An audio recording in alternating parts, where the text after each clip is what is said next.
I forgot to tell my son I had called a technician to fix the security camera. That small memory slip should have been a simple mistake. Instead, it saved my life. When I accidentally checked the footage, I did not see a happy family. I saw my daughter-in-law swapping my sick wife's medication for poison while my son stood guard. 10 minutes later, they walked into my room smiling. If you are watching this, take a deep breath. Because what happened next isn't just a family dispute. It is a crime scene. My name is Harold Sullivan. I am 70 years old, and I have spent 40 of those years building bridges across the roughest rivers in Washington state. I know how to spot a structural fracture before the concrete even cracks. But I never saw the fracture in my own home until last Tuesday night. Before I tell you how I survived the night that was supposed to be my last, please subscribe to the channel. It helps me share this warning with other parents who might be blind to the truth. And tell me in the comments, what time is it where you are watching from? I am reading every single one of you. It was raining that night, that relentless Seattle drizzle that drums against the window pane like a warning. I was sitting in my home office with the lights off, just enjoying the silence. My wife Patricia was asleep upstairs, or at least I hoped she was asleep. The Parkinson's makes her nights difficult, and her days even harder. I was exhausted. Not the good kind of tired you get after a day of honest work, but the heavy, soul-crushing fatigue of watching the woman you love slowly fade away. My phone vibrated against the mahogany desk. It was a single sharp buzz that cut through the darkness. I picked it up, squinting at the harsh blue light. A notification banner sat across the screen. Living room camera status active. My heart skipped a beat. I had called the technician quietly that morning while my son Brandon and his wife Tiffany were out at brunch. I thought the system was still rebooting. I almost swiped the notification away. I almost put the phone down and went to check on Patricia. But something, maybe that old engineer's gut instinct that has kept me alive on construction sites, told me to look. I tapped the screen. The video feed loaded instantly in high definition. What I saw made my blood run cold.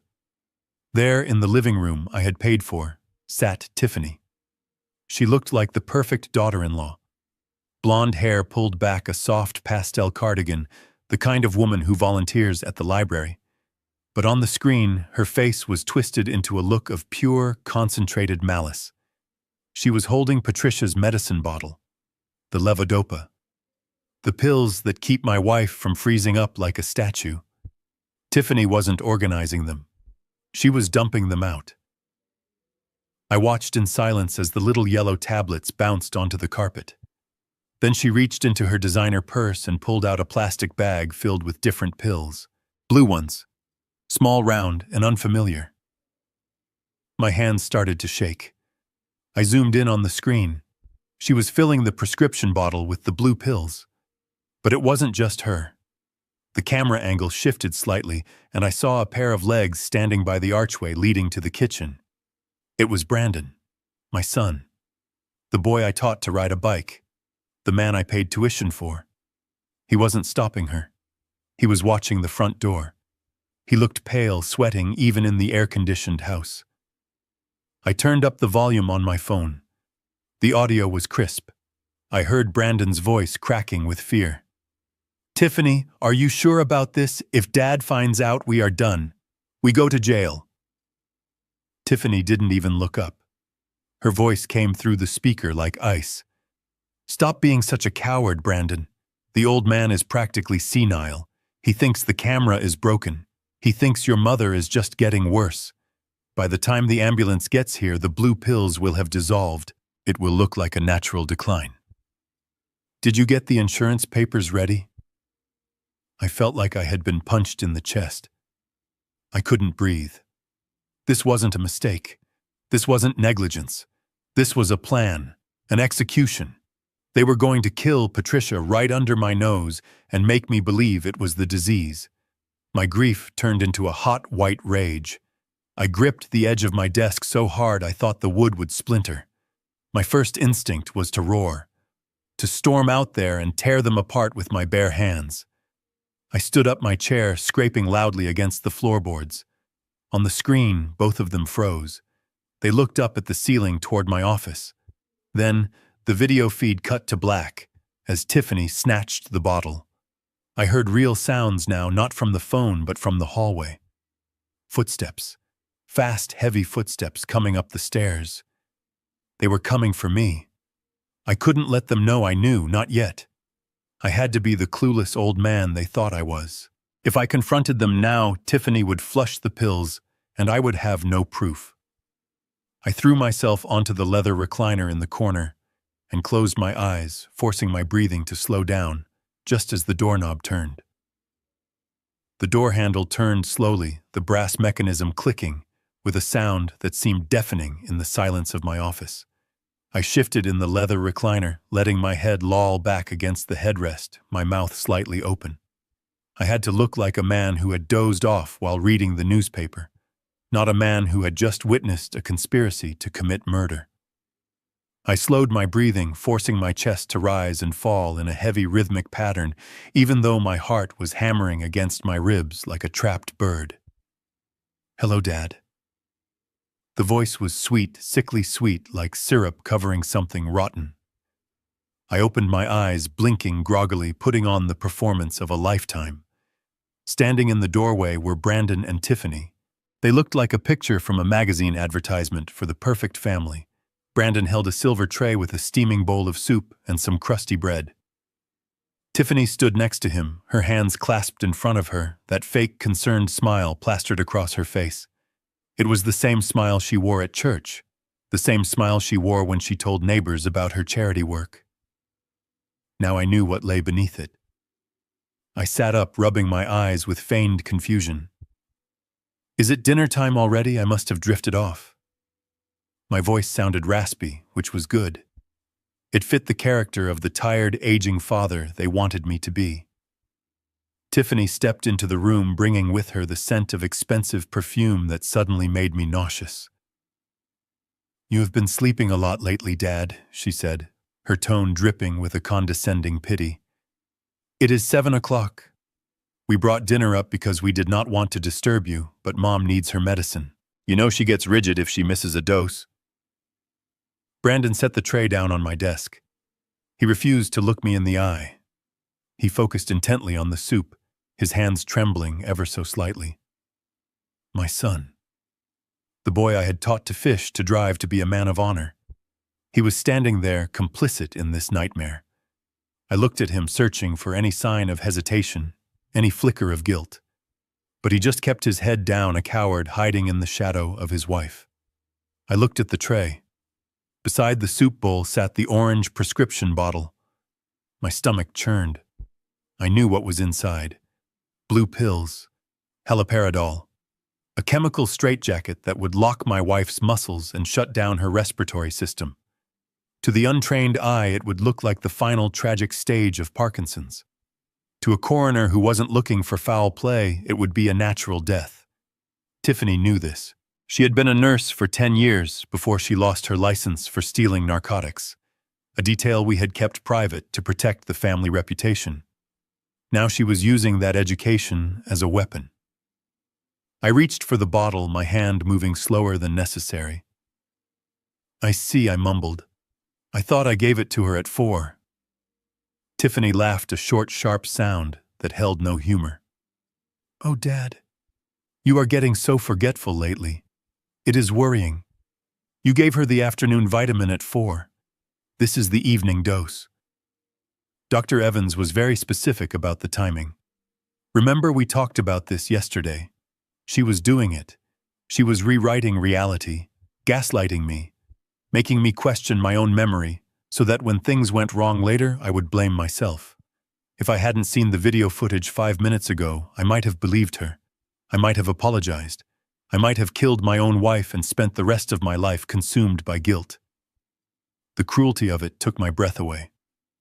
I picked up the bottle. It felt heavy in my hand, heavy with the weight of their betrayal. "I need to check the label," I said, reaching into my pocket for my reading glasses. "I just want to be sure." Tiffany's smile faltered for a fraction of a second. Her eyes narrowed. Dad, it is the same bottle as always. Why are you being so difficult? Mom is waiting. She is in pain. Do you want her to suffer because you are being stubborn? She knew exactly where to strike. She used my love for Patricia as a leverage point. She painted me as the villain, the obstacle to my wife's comfort. I looked at Brandon. Son, I asked, do you think I am being stubborn? Brandon flinched. He finally looked up, his face pale and sweaty. Just give her the pills, Dad. Please. Let's just get this over with. Get this over with. That was a poor choice of words. He wasn't talking about the medication. He was talking about the murder. He wanted it done so he could stop shaking. I stood up, gripping the bottle. Okay. Let's go. But I am giving it to her. She likes it when I do it. Tiffany stepped in front of me, blocking my path to the door. Her voice dropped an octave, becoming firm, authoritative. The nurse taking charge of the unruly patient. Actually, Dad, I think I should do it. Your hands have been shaking lately. We do not want you to drop them or give her the wrong amount. Besides, you need to eat your soup before it gets cold. You look weak. She reached out to take the bottle from me. Her fingernails were painted a perfect glossy red. They looked like claws. I knew that if I handed this bottle over, Patricia would be dead by morning. But if I refused too aggressively, they would know I suspected something. If they knew I knew, with a $2 million debt hanging over Brandon's head, they might just decide to stage a double accident tonight. I was outnumbered and physically outmatched. I needed to be smart. I needed to be the clumsy old man they thought I was. I pulled the bottle back slightly. No, Tiffany. I am her husband. I will do it. I took a step forward, intentionally catching my foot on the edge of the rug.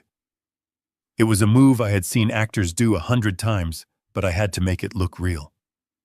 I pitched forward, letting out a startled cry. My shoulder slammed into the doorframe, and I let my hand spasm. The bottle flew from my grip. It hit the hardwood floor with a loud clatter. The cap, which I had loosened just a fraction while I was pretending to inspect the label, popped off. The blue pills exploded outward, scattering across the Persian rug and rolling under the desk. "Oh, for God's sake!" Tiffany shrieked. Her mask of kindness shattered completely. She looked at the scattered pills with pure fury. "I am sorry. I am so sorry," I stammered, dropping to my knees immediately. I was right. My hands. I am so clumsy. Dad, Brandon yelled, exasperated. He dropped to his knees too, scrambling to collect the pills. "Don't touch them, Dad. We need to find all of them. These are expensive." I was on the floor, crawling on my hands and knees. My heart was pounding so hard I thought they could hear it. This was the moment. This was the only chance I would get. I saw a small blue pill resting near the leg of the recliner, hidden in the shadow of the leather. Tiffany was busy berating Brandon, telling him to check under the rug. Brandon was distracted, sweeping the floor with his hands. I reached out, my movement swift and precise. I grabbed the blue pill. In one smooth motion, I brought my hand up to my chest, pretending to clutch my heart, as if I was out of breath, and slipped the pill into the breast pocket of my flannel shirt. I got it. I stayed on the floor, breathing heavily, acting the part of the distressed senior. "I am sorry," I repeated, making my voice tremble. "I just wanted to help." Tiffany stood over me. She looked down with a mixture of disgust and hatred that was so raw it was almost impressive. She wasn't looking at a father-in-law. She was looking at a useless object that was taking too long to break. "Get up, Harold," she said. She dropped the dad act. "Get up. Brandon, pick up the pills. Wash them off. We can still use them." "But they have been on the floor," I protested weakly, as Brandon helped me to my feet. "It doesn't matter," Tiffany snapped. She snatched the bottle from Brandon, who had managed to scoop up most of the scattered tablets. "It is just a little dust. It won't kill her." The irony of her words hung in the air, thick and suffocating. No, the dust wouldn't kill her. The haloperidol would. Tiffany capped the bottle aggressively. "Sit down and eat your soup, Harold. I will take care of Patricia. Clearly you are not capable of handling simple tasks anymore. Maybe it is time we discussed that assisted living facility sooner rather than later." She turned on her heel and marched out of the room, the bottle clutched in her hand like a trophy. Brandon lingered for a second. He looked at me, and for a moment I saw the little boy who used to scrape his knees and come running to me for a Band-Aid. He looked terrified. He opened his mouth as if to say something, maybe to warn me, maybe to apologize. "Go," I said, my voice cold and hard. "Go help your wife." He flinched as if I had struck him, then turned and hurried after her. I stood alone in the office. The soup on the desk was getting cold. I reached into my pocket and pulled out the small blue pill. It was tiny, innocuous looking, but it was the smoking gun. I had the evidence. Now I just had to survive long enough to use it. I checked my watch. The sun had set completely. The house was dark. And downstairs, I knew they were preparing the lethal dose. I didn't have much time. I needed to get to the basement, to the old intercom system. I needed to know exactly when they planned to strike. And more importantly, I needed to make sure they didn't come back to finish me off before the night was over. I locked the office door quietly. I didn't eat the soup. I poured it into the potted plant in the corner. I wasn't taking any chances. Then, moving with a speed that would have surprised my son, I slipped out the side door of the office that led to the back servants' staircase.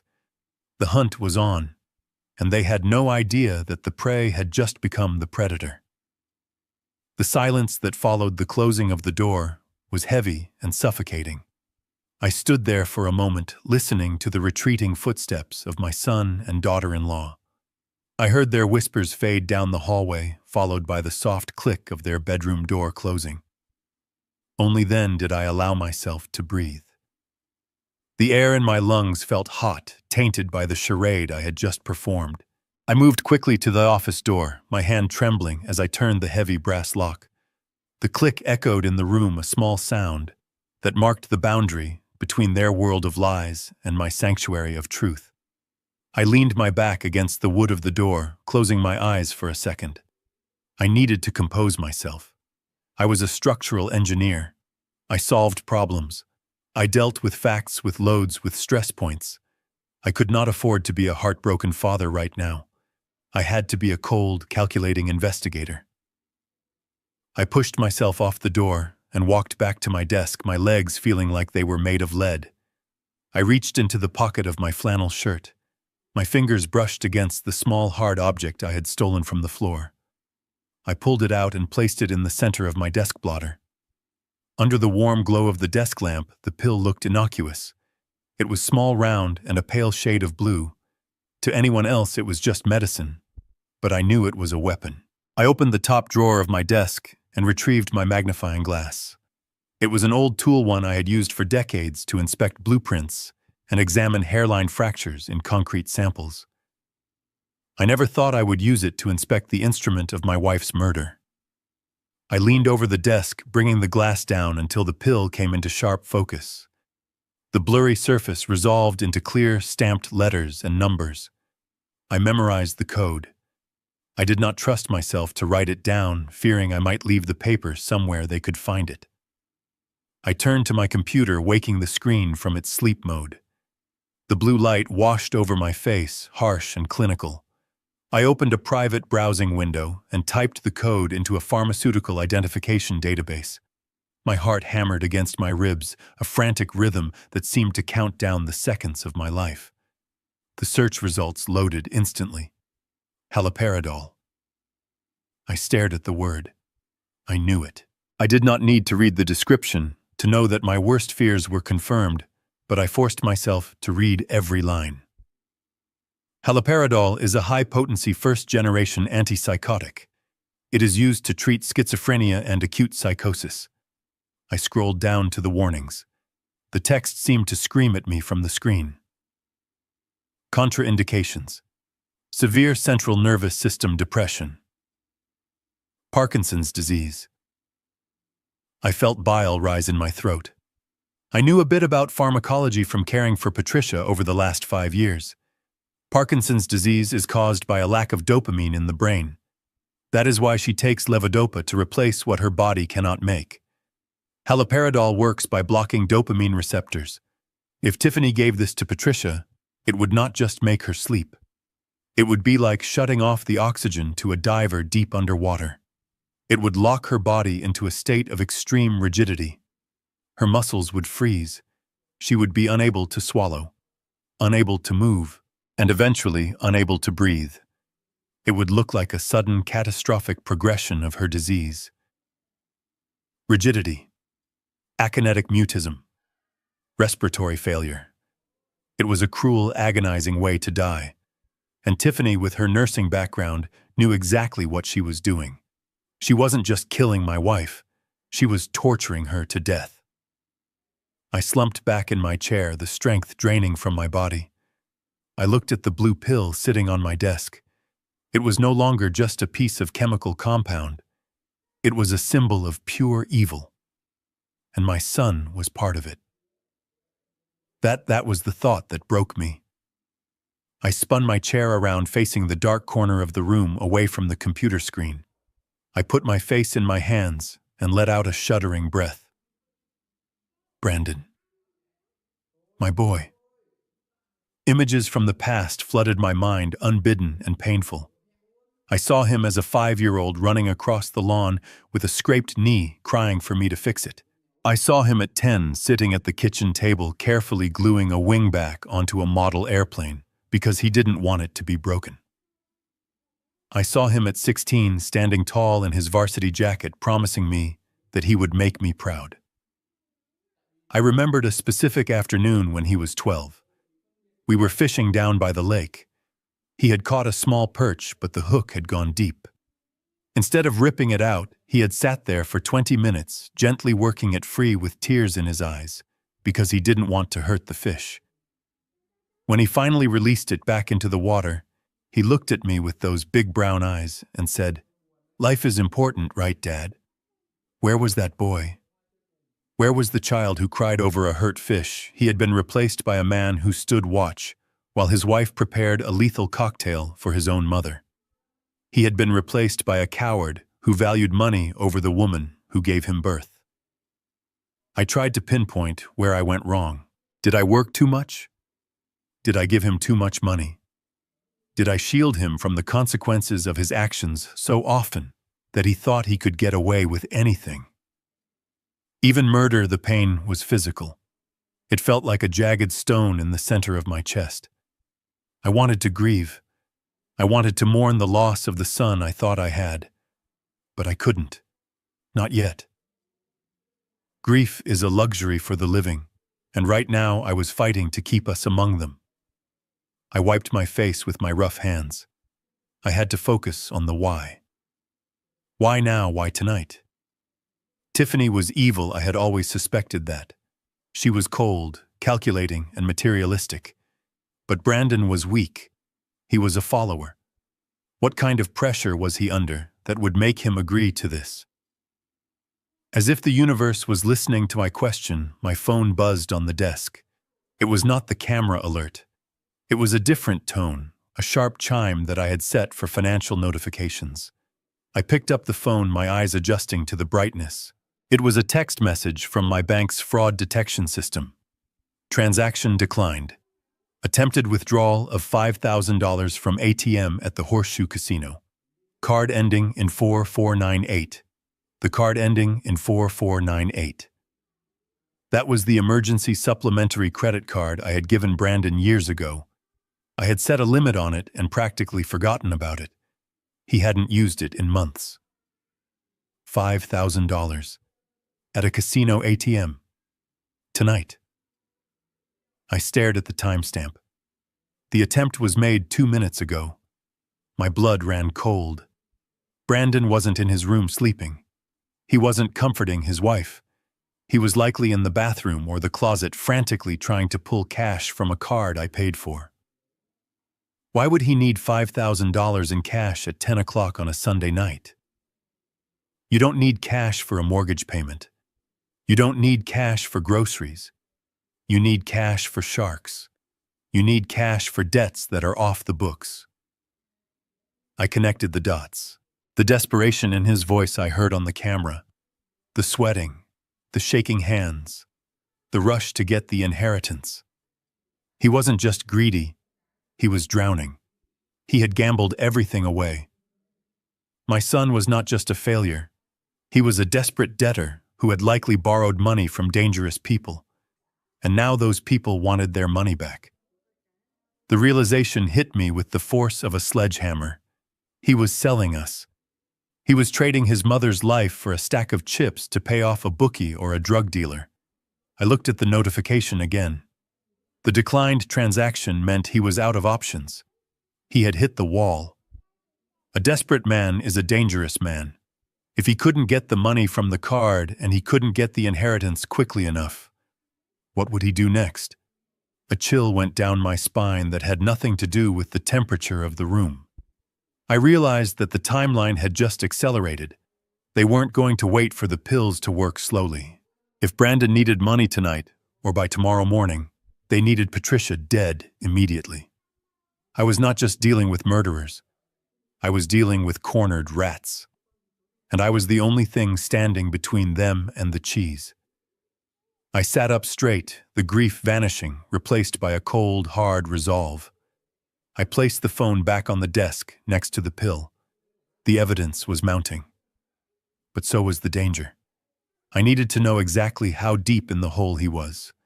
I needed to hear it from his own mouth. I remembered the old intercom system, the one connected to the garage but which also had a receiver in the master bedroom's walk-in closet, the closet that shared a ventilation shaft with the guest room where Brandon and Tiffany were staying. I stood up. I had to move. I had to get to the basement garage. If my hunch was right, Brandon would not be sleeping. He would be panicking. And panic makes people talk. I checked the lock on the office door one last time, turned off the computer screen, and moved toward the hidden servants' staircase that led down to the darkness of the lower level. The night was far from over. The servants' staircase was narrow, smelling faintly of old cedar and damp earth. It was a passage I had not used in years, a relic from when this house was bustling with staff and energy. Now it served as my descent into the underworld of my own home. I moved slowly, gripping the rough wooden railing, placing my feet carefully on the edges of the steps to avoid the creaks that come with age. Every sound felt amplified, as if the house itself was holding its breath, waiting to see what I would do next. I reached the bottom landing and pushed open the heavy steel fire door that led to the garage. The air here was different. It was cold, sharp, and smelled of motor oil, sawdust, and gasoline. This was my sanctuary. For 40 years, this garage had been my retreat from the world. It was where I restored my classic Mustang, where I fixed the lawnmowers, where I built the birdhouses that Patricia loved so much. It was a place of honest labor, where broken things were mended with patience and skill. My children hated it down here. Brandon used to complain about the grease stains on his clothes, and Tiffany turned her nose up at the dust, calling it a hoarding pit. To them, it was just a dirty room full of junk. To me, it was the only place left where I had total control. I did not turn on the overhead fluorescent lights. Their hum would be too loud, and the sudden brightness might spill out under the garage doors. Instead, I navigated by memory, in the gloom, my hand trailing along the familiar edge of my workbench. My fingers brushed against wrenches, screwdrivers, and jars of nails, each one in its specific place. I made my way to the far wall behind a stack of old tires and a dusty tarp covering the lawn tractor. There, mounted on the pegboard, was a small beige plastic box. It was an intercom system I had installed in 1995. Back then, Brandon was just a teenager, and he had gone through a rebellious phase. I had wired the house myself, running cables behind the drywall so Patricia could call me in the garage without having to shout down the stairs. But I had also installed a master override switch that allowed me to listen in on the other rooms. I had used it exactly twice in my life, once to make sure Brandon wasn't sneaking out, and once to check if Patricia was calling for help after her diagnosis. For the last 10 years, it had sat there gathering dust, a piece of obsolete technology in a world of smartphones and Wi-Fi cameras. Tiffany and Brandon probably didn't even know it existed, or if they did, they assumed it was broken, like everything else they thought was old and useless. I reached out and wiped the layer of grime from the faceplate. My hand hovered over the dial. The plastic was cold. I felt a surge of hesitation. Eavesdropping is a violation. It is a breach of trust. But the image of that blue pill on my desk flashed in my mind. The trust was already gone. It had been dissolved in a glass of water and fed to my wife. I turned the dial to channel 3. The guest suite. A burst of static hissed through the small speaker, loud in the silence of the garage. I quickly covered the speaker with my palm, muffling the sound, and adjusted the squelch knob until the hiss faded into a low hum. At first, there was only silence, then a sound that made my stomach tighten. Sobbing. It was a pathetic, gasping sound, like an animal trapped in a snare. It was Brandon. "Get a hold of yourself, Brandon. Look at me." Tiffany's voice was sharp, cutting through the static. She wasn't whispering anymore.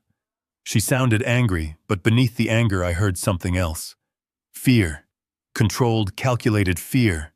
I leaned in closer to the beige box, my ear pressed against the plastic grid. "I can't do it, Tiff. I can't do it." Brandon's voice was shaking so hard the words were barely intelligible. I saw him. I saw his face when he dropped the pills. He looked so old. He's my dad. And Mom. God. Tiff, she looked at me today. She looked right at me. "Oh, shut up," Tiffany hissed. The sound of a slap echoed through the speaker. It was a wet, meaty sound. "Listen to me, you pathetic little man. We do not have a choice. Do you understand? We are past the point of no return. You put the pills in the bottle. You are an accessory to attempted murder already. If we stop now, we go to jail. Is that what you want? You want to be someone's girlfriend in a federal prison house?" I squeezed my eyes shut. Hearing my son being slapped by his wife, hearing him reduced to this whimpering mess, was almost as painful as the murder plot itself. But I needed to hear the reason. I needed the number.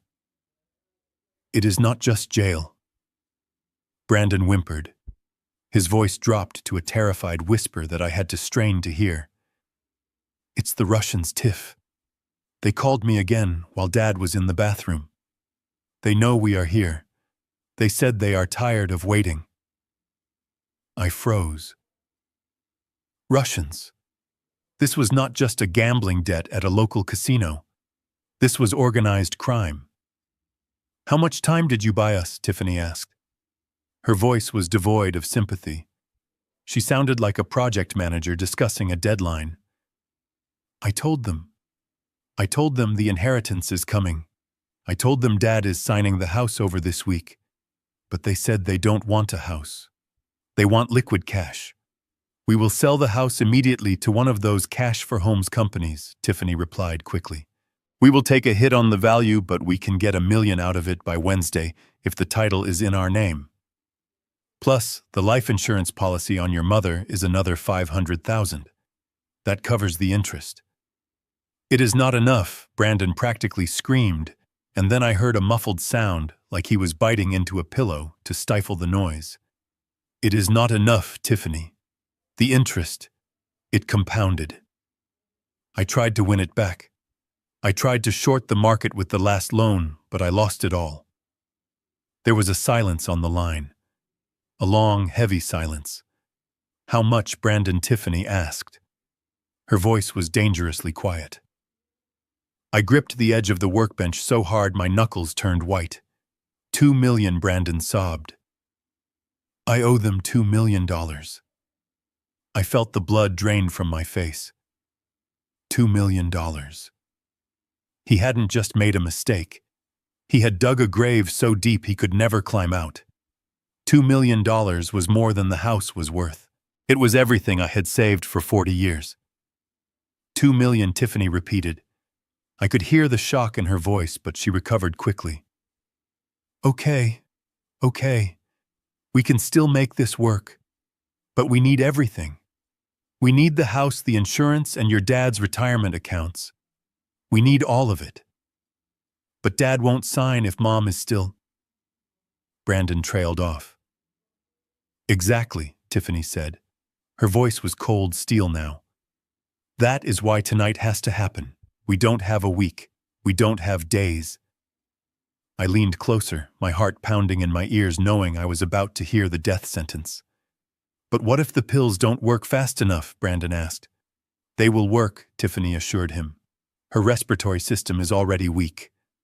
Once the haloperidol hits her bloodstream, her diaphragm will seize up. She will suffocate in her sleep. It will be peaceful. But it has to be tonight, Brandon. Because if she is still alive tomorrow morning, your father won't have a reason to sign the power of attorney. He will delay. And we cannot afford a delay. I stood in the dark garage trembling with rage.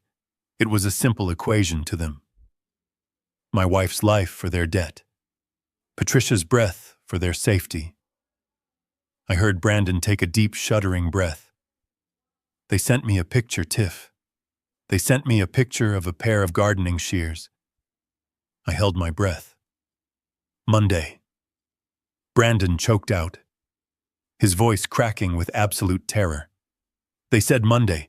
They will come to cut off my fingers. If I don't have the $2 million, Mom must die tonight, so Dad can sign the house papers tomorrow. The climb back up the stairs felt like ascending a gallows. Every step was heavy with the weight of the conversation I had just overheard in the garage. $2 million. The Russian mob. Monday morning. The timeline was no longer a vague threat. It was a ticking bomb strapped to the foundation of my life. My son had not just made a mistake. He had sold us out to butchers to save his own skin. But as I reached the landing, the anger that had fueled me in the garage began to curdle into a cold, sickening dread. I wasn't just a father whose son had betrayed him. I was a husband whose wife was currently lying in a room just down the hall, possibly dying. I moved like a ghost toward the master bedroom.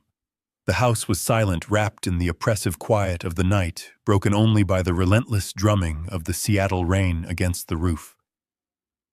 I pushed the door open, grateful that I had oiled the hinges just last week. The room was dim, lit only by the faint amber glow of the street lamp filtering through the heavy curtains. It smelled of lavender and antiseptic, the scent of a long illness. Patricia was there, a small shape beneath the heavy down comforter. I approached the bed, my heart hammering against my ribs, terrified of what I might find. She was still breathing, but the sound was wrong. It wasn't the rhythmic, soft breathing of sleep.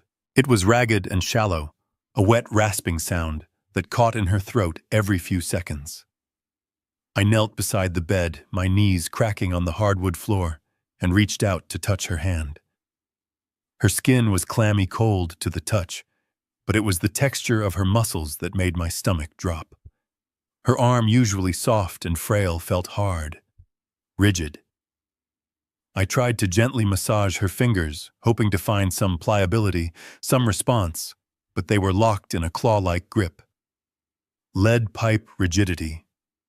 That was what the books called it. It was a classic sign of neuroleptic malignant syndrome, a severe reaction to antipsychotic drugs like haloperidol. My breath hitched in my throat. Tiffany had lied. She hadn't just tried to give the pills at dinner. She must have slipped something into Patricia's afternoon tea, or maybe the water she drank with lunch. The poison was already in her system. It was already working systematically, shutting down the neural pathways that controlled her movement, her swallowing, and eventually her breathing. I looked at my wife's face. In the shadows, she looked pale, her features drawn tight, as if she were in pain even while unconscious. This was the woman who had stood by me when I was a broke junior engineer living in a studio apartment. She was the one who had saved every penny so we could buy our first house. She was the one who had held my hand when my own parents died. She was the love of my life, the moral center of our family. And now she was being murdered by the child she had nursed, the boy she had stayed up with when he had fevers, the man she had defended, even when I said he was being reckless. Tears blurred my vision, hot and stinging. I brushed a stray lock of gray hair from her forehead. "I am so sorry. Patty," I whispered, my voice breaking. "I am so sorry. I failed you. I was so busy building bridges and securing our future that I didn't see the rot growing inside our own home. I raised a monster, Patty. We gave him everything and he turned it into a weapon against us." The guilt was a physical weight crushing my chest. I wanted to scream. I wanted to shake her awake and tell her we had to run, but I knew she couldn't move. I was alone in this. My hand went to my pocket, gripping my smartphone. The screen lit up the darkness. The numbers 911 stared back at me from the emergency dialer. It would be so easy. One press of a button. In 10 minutes, this room would be filled with paramedics and police officers. They would take Patricia to the hospital. They would pump her stomach. They would arrest Brandon and Tiffany.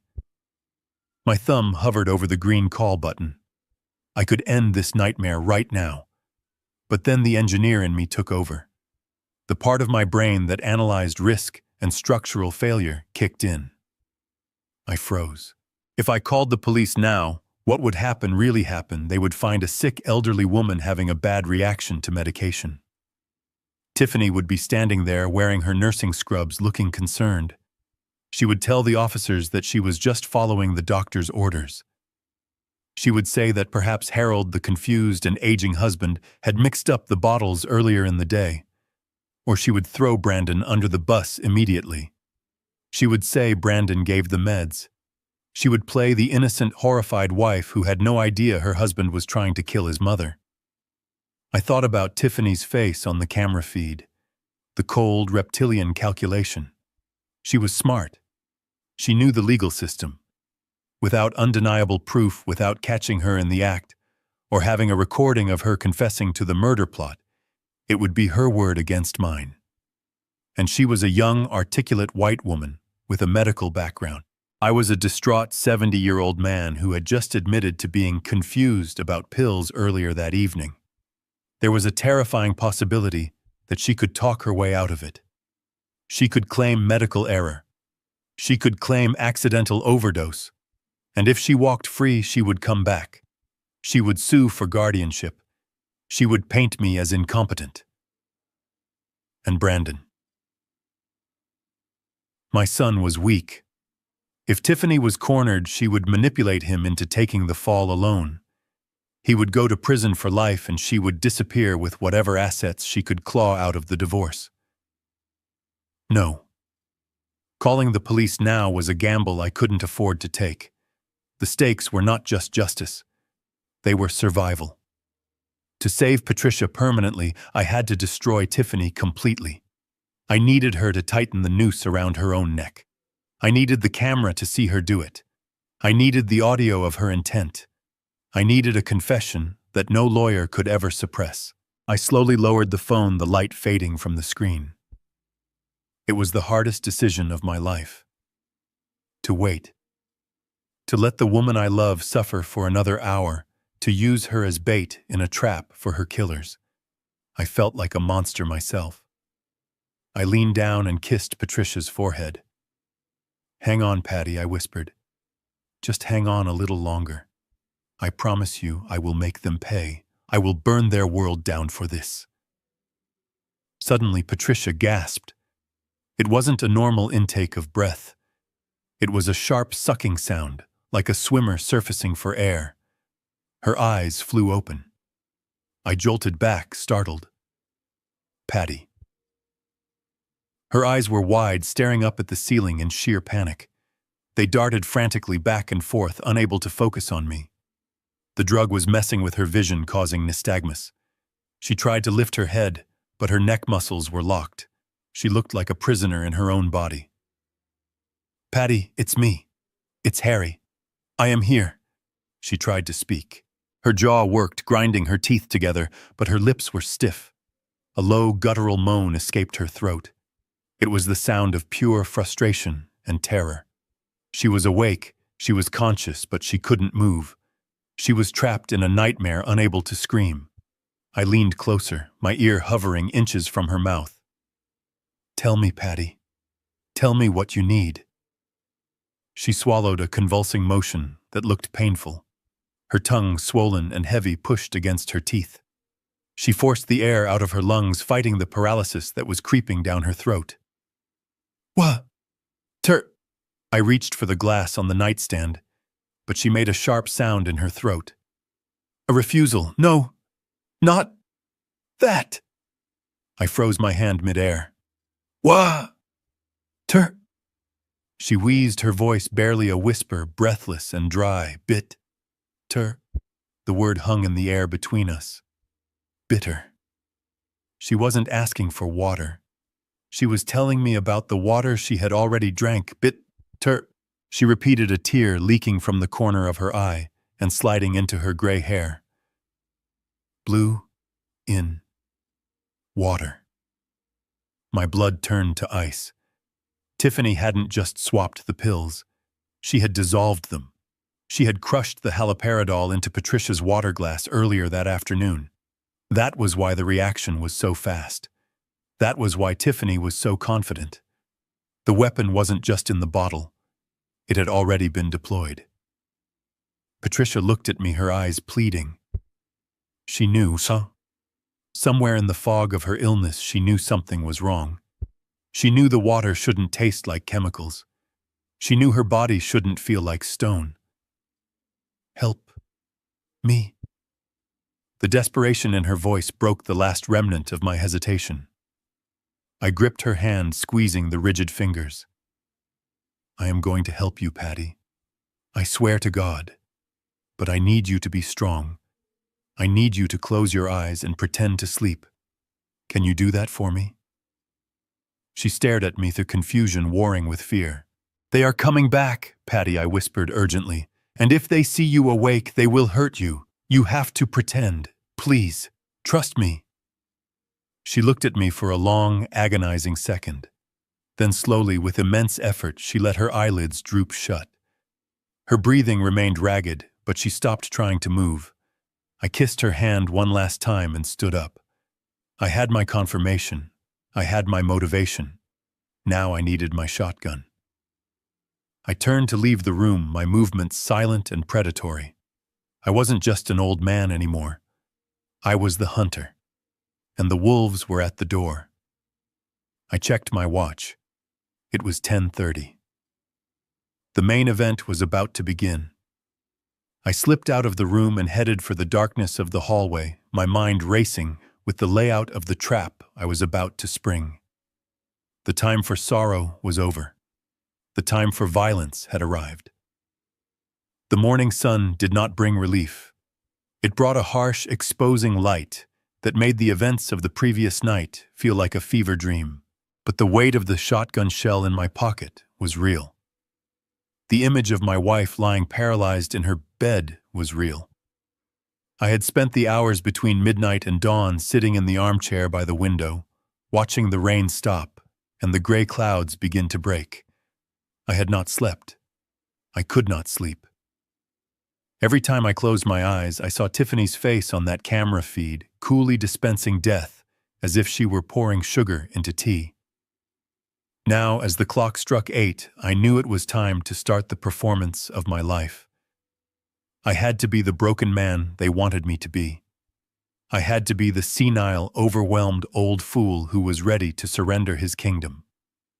I shuffled down the hallway, deliberately dragging my feet. I had messed up my hair, left my shirt untucked, and skipped shaving. The stubble on my chin was gray and rough, adding to the look of a man who had given up on himself. I could smell bacon and coffee coming from the kitchen. It was a domestic smell, warm and inviting, a stark contrast to the cold-blooded murder plot unfolding under this roof. It made my stomach turn. When I entered the kitchen, the scene was almost grotesque in its normalcy. Tiffany was standing by the stove flipping pancakes. She was wearing a floral apron over her yoga clothes, humming a soft tune. Brandon was sitting at the island, staring into a mug of black coffee. He looked terrible. His eyes were bloodshot, surrounded by dark circles that spoke of his own sleepless night. His leg was bouncing nervously under the table. When he saw me, he flinched, splashing a little coffee onto his hand. "Morning, Dad." Brandon mumbled, wiping his hand on his jeans. He sounded hoarse. I did not answer immediately. I walked to the coffee pot, letting my hand tremble as I reached for a mug. I let the ceramic clink loudly against the granite counter, a clumsy, jarring sound. "Morning," rasped my voice, weak and thinned by exhaustion. "Is your mother awake?" Tiffany turned around, flashing that bright, predatory smile. "Not yet, Harold. I checked on her a few minutes ago. She is sleeping deeply. I think she really needed the rest. You know how restless she has been. She was talking about the coma she had induced. She was talking about my wife's body slowly shutting down." I gripped the mug, forcing myself not to throw it at her face. I must have messed up the pills," I said, looking down at my feet. I sat down at the table, slumping my shoulders. I was thinking about it all night. I got confused. The yellow bottle, the blue bottle. I don't remember which one I opened. The room went silent. I risked a glance at them. Tiffany and Brandon exchanged a look. It was a look of pure triumph. They thought I was doing their work for them. I was validating their narrative. I was admitting incompetence. "Don't worry about it, Dad," Tiffany said, her voice dripping with fake sympathy as she placed a plate of pancakes in front of me. "We all have those moments. That is why I am here, to help you manage things. You have been under so much stress lately. Taking care of Patricia all by yourself. It is too much for one person, especially at your age." I picked up my fork and let it hover over the food, staring blankly at the syrup. "It is too much," I whispered, letting a tear leak out of my eye. I practiced this in the mirror upstairs. "I am tired, Brandon. I am so tired. I looked at the bank accounts this morning. I can't make sense of the numbers anymore. I feel like I am drowning." Brandon looked up, a flicker of hope in his terrified eyes. "What do you mean, Dad?" I put the fork down with a clatter. "I mean, I am done. I can't fight this anymore. Your mother is getting worse. I am getting forgetful. I almost hurt her last night with the medicine. I can't trust myself." I took a deep, shuddering breath, preparing to deliver the line that would seal the trap. "I have decided to call my lawyer, Mr. Henderson, tomorrow morning. I am going to have him draw up the papers. I want to transfer the power of attorney to you kids. You should handle the house. You should handle the accounts. I just want to sit with your mother and hold her hand until the end. I don't want to think about money anymore." The effect was instantaneous. Brandon stopped bouncing his leg. He sat up straighter, looking like a man who had just been pulled from a burning building.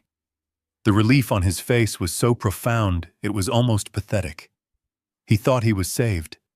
He thought the $2 million would be his by Tuesday. "Dad, are you sure?" Brandon asked, trying to sound concerned but failing to hide the eagerness in his voice. "That is a big step." "It is the only step," I said, shaking my head. "I trust you, son. You are a businessman.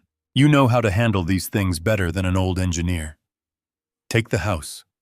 Take the investments. Just promise me you will take care of us." Tiffany walked over and put her hand on my shoulder. Her touch felt like a brand burning through my shirt. "Oh, Harold, that is such a wise decision. Really, it is for the best. We will take care of everything.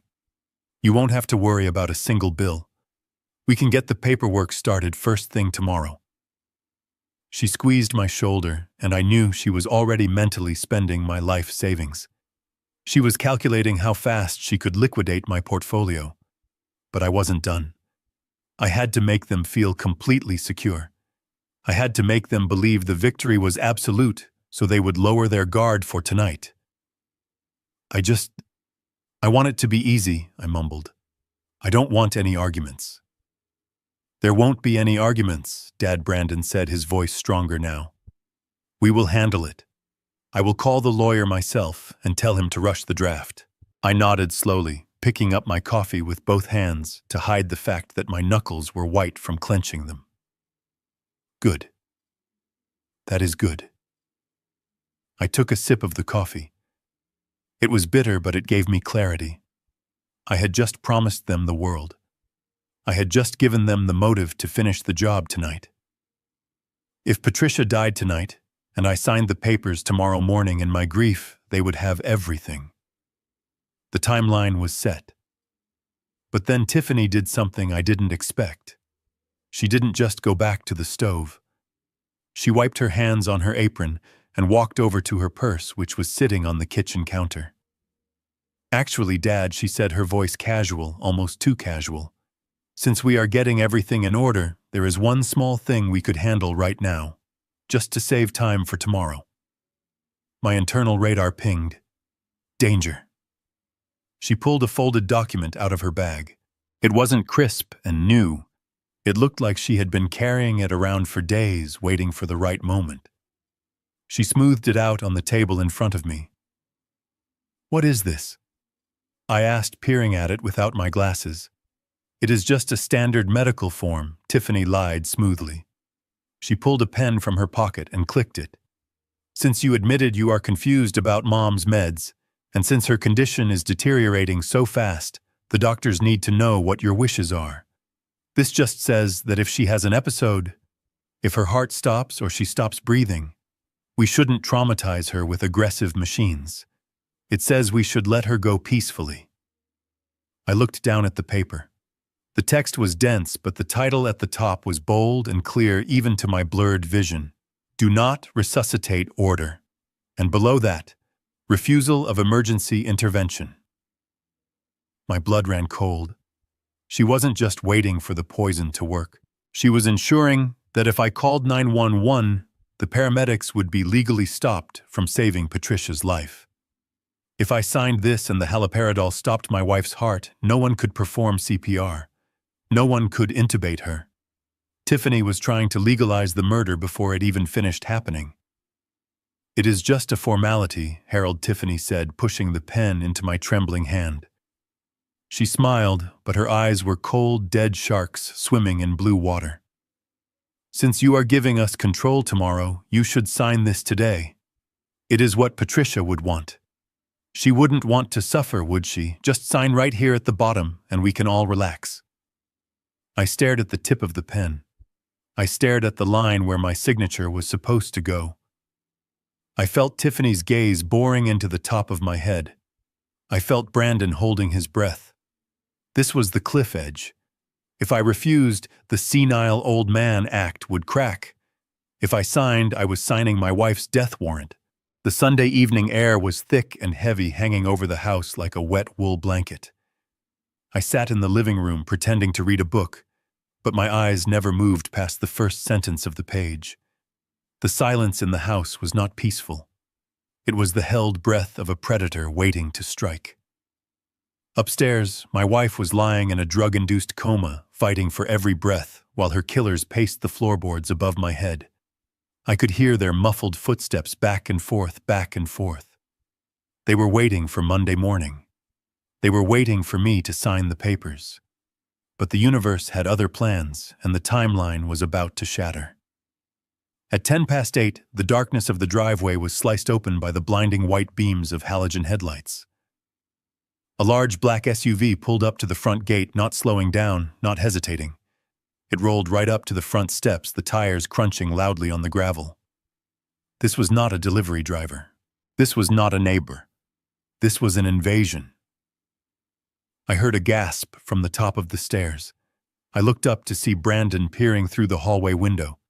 His face, which had been pale all day, drained of color completely until he looked like a ghost. He stumbled back, his hands shaking so violently he had to grab the banister to keep from falling.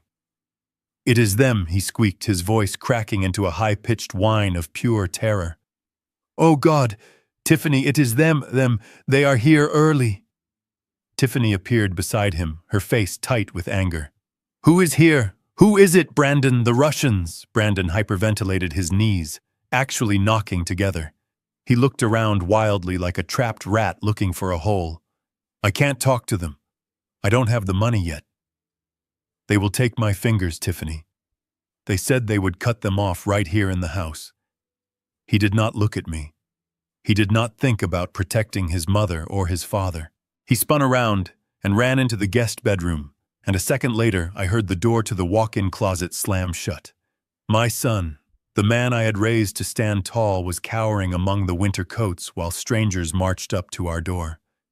Tiffany looked down at me. For a split second I saw fear in her eyes too, but she shoved it down instantly. She was a survivor, I would give her that. She pointed a manicured finger at the front door. "Harold, answer the door," she commanded, her voice sharp and breathless. "It is probably just someone lost. Or a salesman. Go get rid of them." She turned and retreated into the shadows of the hallway, leaving me alone in the foyer. I stood up slowly. My joints popped. I was 70 years old. I had a bad back and arthritis in my knees. But as I walked toward that heavy oak door, I felt something shift inside me. I was not Harold the retiree. I was not Harold the victim. I was the chief engineer who had managed 500 roughnecks on the wildest bridge projects in the Pacific Northwest. I had stared down union breakers, corrupt inspectors, and storms that could snap steel cables. I straightened my spine. I buttoned my cardigan. I was the master of this house, and no one was going to smell fear on me tonight. The doorbell did not ring. Instead, 3 heavy rhythmic pounds shook the frame. Boom, boom, boom. I unlocked the deadbolt and pulled the door open. The damp night air rushed in, carrying the smell of rain and expensive cologne. Standing on my porch were 3 men. They looked like a wall of muscle wrapped in dark trench coats. The 2 in the back were giants, their eyes scanning the interior of my house with professional boredom. But the man in the front was different. He was shorter, leaner, with a face that looked like it had been carved out of granite. He had a scar running through his left eyebrow, and his eyes were dark, intelligent, and completely devoid of mercy. "Can I help you, gentlemen?" I asked. My voice was steady. It was low and rumbling, the voice I used to use to give orders over the roar of excavators. The man in front smiled, but it didn't reach his eyes. "Good evening, Mr. Sullivan. We are looking for Brandon. Is he home?" "My son is not available," I said, blocking the doorway with my body. "And I do not recall him having any appointments on a Sunday night." "Who are you?" The man stepped closer. He invaded my personal space, looming over me, trying to use his physical presence to make me shrink. I did not step back. I held my ground, looking him dead in the eye. "We are associates of your son," the man said softly. "He has something that belongs to us. We were told that he would have it by tomorrow, but my employer is a very impatient man. He likes to check in on his investments." "I know what this is about," I said, deciding to drop the pretense. "I know he owes you money, but you are not getting it tonight. And you are trespassing on private property. I suggest you get back in your car and leave before I call the police." The man laughed. It was a dry, rasping sound. "Police? You won't call the police, old man. Because if the police come, they will start asking questions about where Brandon got the money to lose in the first place. And they might ask about what is happening in the bedroom upstairs." My heart skipped a beat. How much did they know? Were they watching the house, or was he just bluffing? The man leaned in, his voice dropping to a whisper that was more terrifying than a shout. "Listen to me closely, Mr. Sullivan. I respect your generation. You are tough. I can see that. But your son, he is soft. He is weak. He borrowed $2 million in cryptocurrency on a margin call, and he lost it all in 48 hours. Do you know what he used as collateral? I stayed silent, my jaw clenched.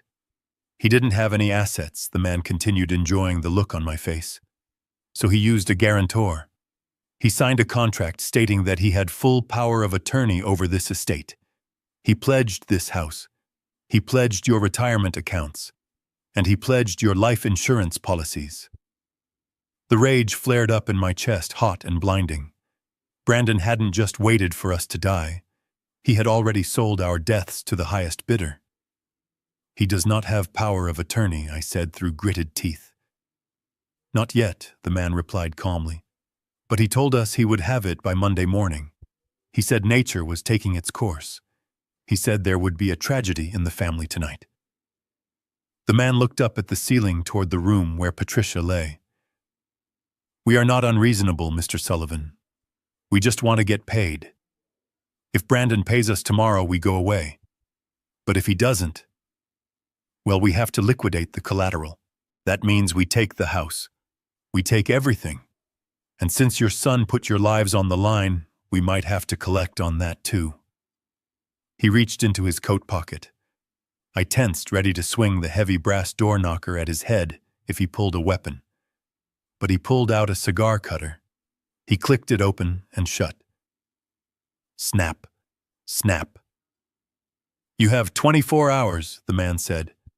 Tell Brandon to come out of the closet. Tell him the clock is ticking. He turned to leave, but then he stopped. He looked at the large ceramic planter sitting on the porch railing. It was Patricia's pride and joy, a rare blue orchid she had nurtured for 5 years. It was in full bloom, delicate and beautiful. Nice flowers, the man said. With a casual, almost lazy motion, he swept his arm out. He shoved the heavy pot off the railing. It fell in slow motion. I wanted to reach out and catch it, but I was too far away. It hit the concrete driveway with a sickening crash. The ceramic shattered into 1,000 pieces. The dark soil spilled out across the wet pavement, and the delicate blue flowers were crushed instantly under the debris. That was the sound of your peaceful life ending, the man said without looking back. He signaled to his goons, and they walked back to the SUV, the engines roaring to life. I stood there staring at the broken shards of my wife's favorite flower. That pot had survived 3 moves. It had survived winter storms, but it couldn't survive the violence my son had invited to our doorstep. I felt a coldness settle over me that was deeper than the night air. I wasn't afraid anymore. The fear had evaporated when the pot shattered. Now there was only clarity. They had threatened my wife. They had destroyed her sanctuary. They thought they gave me 24 hours. They were wrong. I didn't need 24 hours. I just needed tonight. I looked at the retreating taillights of the black car. You made a mistake, I whispered to the darkness. You bet on the wrong Sullivan. I turned around and closed the door, locking the deadbolt with a solid final click. I was done playing defense. It was time to go on the offense. I walked toward the stairs, stepping over the invisible line between the man I used to be and the man I had to become to survive the night. Brandon was upstairs in the closet. Tiffany was plotting in the hallway, and I was coming for both of them. I turned the deadbolt on the front door, locking out the night and the monsters that inhabited it. The silence that rushed back into the hallway was sudden and deafening. My heart was still hammering a rhythm of combat against my ribs, but my hands were steady. I took a deep breath, smelling the ozone of the rain and the lingering, acrid scent of the cigar smoke the gangster had left behind. It was over. The warning had been delivered. Now the real threat was inside the house. I turned around to face the foyer. For a long moment, the hallway was empty. Then the door to the guest room closet creaked open.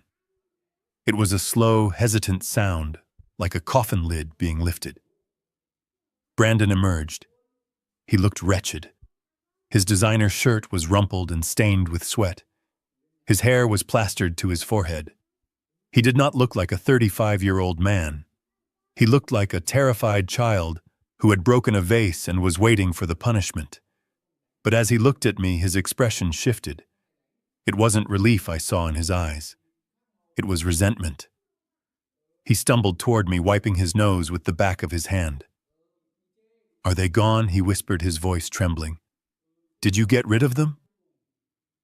I looked at him, feeling a wave of exhaustion so profound it almost buckled my knees. "Yes, Brandon. They are gone. For now." He let out a breath that was half sob, half laugh.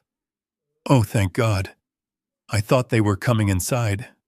I thought they were going to—" He trailed off, looking at his own hands, checking to make sure his fingers were still attached.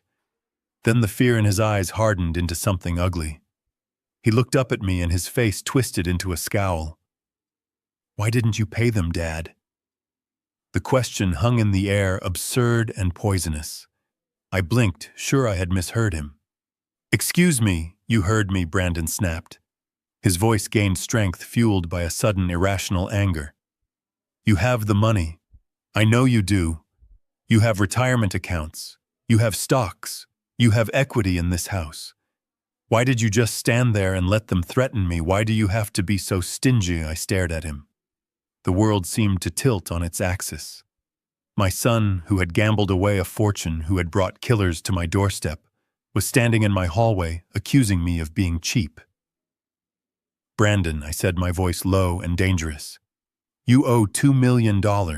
I do not have $2 million in cash lying around. And even if I did, why should I pay for your mistakes?" "Because you are my father," he screamed, his voice cracking. "You are supposed to help me. What is the point of you hoarding all that money if your son gets mutilated? Do you want me to die? Is that it? Do you want them to kill me so you can keep your precious savings?" The sheer audacity of his words hit me like a physical blow. He truly believed he was the victim. He had rewritten the narrative in his head so completely that I was the villain for not bankrupting myself to save him from his own greed. He didn't care about the years I spent working overtime. He didn't care about the sacrifices his mother made. He saw us only as a bank that was refusing to dispense cash. I looked at him, really looked at him, and I realized with a chilling clarity that the boy I raised was dead. The fishing trips, the baseball games, the bedtime stories, they were all gone. Standing in front of me was a parasite in a man's skin. He didn't love me. He didn't love Patricia. He only loved what we could provide. And now that the provision was threatened, he hated us. That was the moment the last thread of hope snapped. I had been holding on to a tiny sliver of belief that maybe, just maybe, he was being coerced. That maybe he was just scared. But this was pure, unadulterated entitlement. I walked past him without saying a word. I went into the living room to the antique secretary desk where I kept the emergency household fund. My hands moved mechanically. I opened the hidden drawer and pulled out a thick envelope. It contained $10,000 in cash. It was money I had set aside for a rainy day, for a sudden roof repair or a medical emergency. Well, the storm was here. I walked back to the dining table where Brandon had followed me, still muttering under his breath about how unfair I was. I threw the envelope onto the polished wood surface. It landed with a heavy thud. "There," I said, my voice devoid of emotion. "That is $10,000. That is every cent of cash I have in this house." Brandon looked at the envelope, then at me. "10,000?" he scoffed. "That won't even cover the interest, Dad." "Are you joking?" "I am not joking," I said coldly. Take it. Take it and run. Get in your car, drive to the airport, and get on the first plane to anywhere. Disappear. Brandon. Because those men are coming back tomorrow, and I am not going to save you." He stared at me, mouth agape. "You are kicking me out. I am giving you a head start," I corrected him. "I am giving you a chance to survive. Because if you stay here, you are going to jail or you are going to the morgue. I am done. I am done paying for you. I am done protecting you." Brandon reached for the envelope, his hands shaking. He looked at the money, debating whether to take it. I saw the wheels turning in his head. $10,000 could get him far away. It was a coward's way out. But it was a way out. But before his fingers could close around the cash, a hand shot out from the shadows. It was a pale, slender hand with blood-red fingernails. Tiffany. She snatched the envelope off the table with the speed of a viper. "We are not going anywhere," she announced. Her voice was ice-cold, sharp enough to cut glass. She stepped into the light. She looked immaculate, not a hair out of place, her eyes burning with a terrifying intensity. She looked at the money in her hand, sneered, and then looked at Brandon. She raised her hand and slapped him, hard. The sound echoed through the high ceilings of the living room. Brandon stumbled back, clutching his cheek, looking at his wife in shock. "You spineless idiot," Tiffany hissed. "You would run away for 10 grand. You would give up everything for pocket change." "Tiff, he's kicking us out," Brandon whined. "The Russians." "Forget the Russians," Tiffany screamed at him. She turned to me, clutching the money to her chest, her eyes wide with a manic fervor. She dropped the mask completely. There was no more sweet daughter-in-law. There was only a desperate, greedy woman who saw her fortune slipping away. "We do not need to run, Harold," she said, staring me down. "And we do not need your $10,000. That is peanuts." She took a step closer to Brandon, grabbing him by the collar of his shirt and shaking him. "Pull yourself together, Brandon. Think. Use your head for once. We don't need to hide. We just need to wait." "Wait for what?" Brandon stammered. Tiffany smiled, and it was the most grotesque thing I had ever seen. "For nature to take its course," she whispered, but in the silence of the room it sounded like a shout. She pointed a finger toward the ceiling, toward the master bedroom. "We just need the old woman to die tonight. That is all." I stood frozen, my blood turning to slush in my veins. She was saying it. She was saying it out loud. "If she dies tonight," Tiffany continued, her eyes gleaming, "tomorrow morning, we are the grieving family. The autopsy will show respiratory failure. A natural death for a Parkinson's patient. And do you know what happens then?" She turned to look at me, her gaze filled with triumph. "The life insurance policy pays out immediately upon death certification. It is a double indemnity clause for accidental medical complications. $5 million, Harold. $5 million. My breath caught in my throat. 5 million. I thought the policy was for 500,000. I had never taken out a $5 million policy. Then I realized. Tiffany used to handle my paperwork when Patricia first got sick. She had access to the files. She must have forged our signatures. She had increased the premiums and the payout without us ever knowing. She had been planning this for years. This wasn't a desperate reaction to a gambling debt. This was a long-term investment. She was finally cashing in. "We pay the Russians their 2 million, Tiffany said, doing the math in the air with her free hand. "And we walk away with 3 million. Plus the house. Plus your accounts. So no, Harold. We are not taking your $10,000 and running. We are staying right here." She turned back to Brandon, stroking his bruised cheek. "Go wash your face, baby. We have a long night ahead of us. We need to be ready to call 911 and put on a good show when the breathing stops." She looked at me one last time. "Go to bed, old man. Try not to get in the way of destiny." She turned and walked toward the kitchen, tucking my $10,000 into her pocket as if it were a tip. Brandon looked at me, his eyes empty, then turned and followed her like a dog on a leash. I stood alone in the living room. I had heard every word. I had heard the motive. I had heard the plan. And most importantly, I knew the timeline. They weren't waiting for Monday. They were waiting for the next few hours. The mask hadn't just fallen off. It had been smashed to pieces.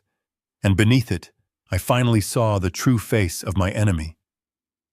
I looked at the clock. It was 11 p.m. It was time to go to war. The grandfather clock in the hallway struck midnight. The deep, resonant chimes vibrated through the floorboards, marking the beginning of Monday. For most of the world, it was just the start of another work week. For me, it was the start of the final countdown. I sat in the darkened living room, the glow of my tablet illuminating my face. The house was silent, but it was the silence of a held breath before a scream. Upstairs, my wife was fighting a chemical war inside her own body.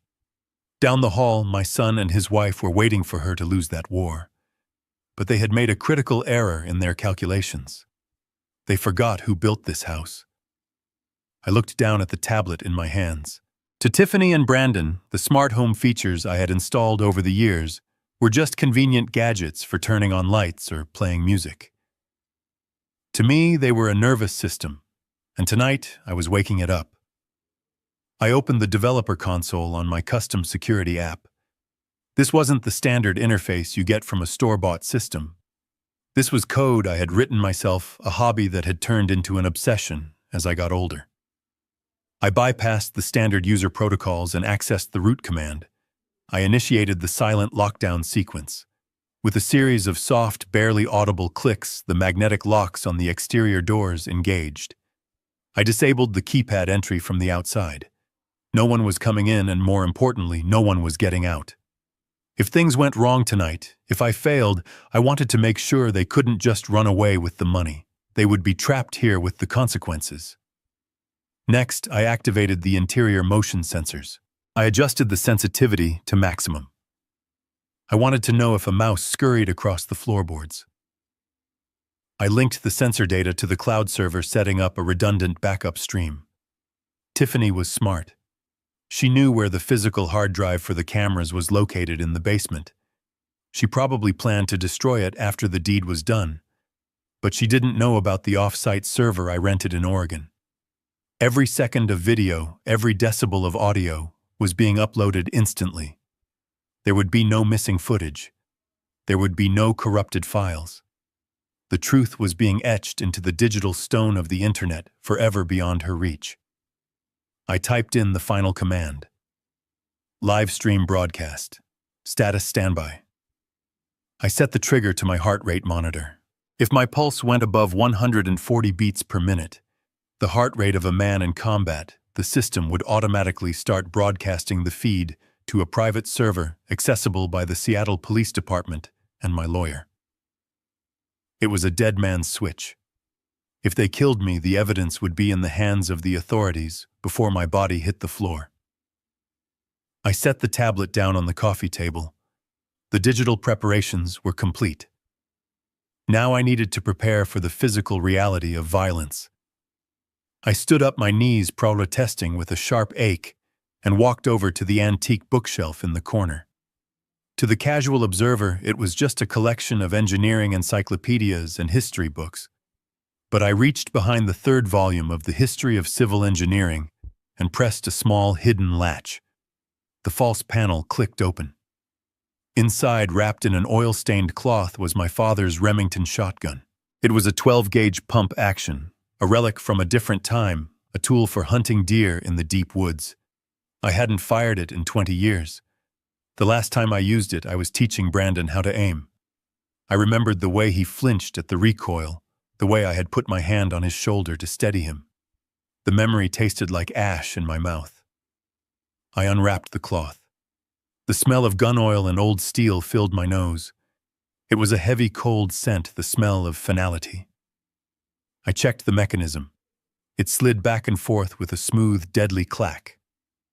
I didn't want to make noise, so I moved slowly, deliberately.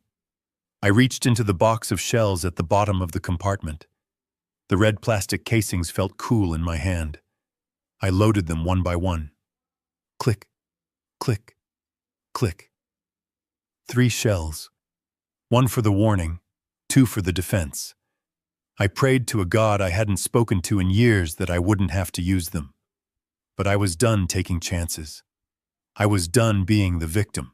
I walked back to the sofa, carrying the weapon low against my leg. I knelt down and slid the shotgun under the heavy furniture. It vanished into the shadows beneath the skirt of the couch, easily accessible but completely hidden. I sat back down, positioning myself right above it. I could feel its presence through the cushions, a steel spine stiffening my resolve. I checked my watch. 12:15. The house settled. A pipe groaned somewhere in the walls. The wind picked up outside, rattling the window pane. I closed my eyes, visualizing the layout of the upstairs hallway. I imagined the path from the guest room to the master bedroom. It was 20 feet. 20 feet of carpet. 20 feet between my wife and her executioners. I waited. Time seemed to stretch and warp. Minutes felt like hours. I focused on my breathing, keeping my heart rate low, keeping the adrenaline in check.